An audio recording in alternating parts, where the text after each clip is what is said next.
সুযোগ দিয়েছেন তাদের কাছে আমি কৃতজ্ঞ।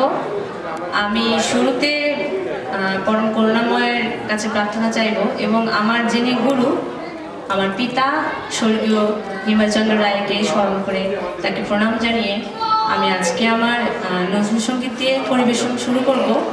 আর আজকের এই মহতী আয়োজনের যেটুকু ত্রুটি সবটুকু আমাদের, আর যতটুকু সুন্দর সবটুকু আপনাদের। আর আমাদের ভুল ত্রুটিগুলো ক্ষমা সুন্দর দৃষ্টিতে দেখবেন। ধন্যবাদ।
she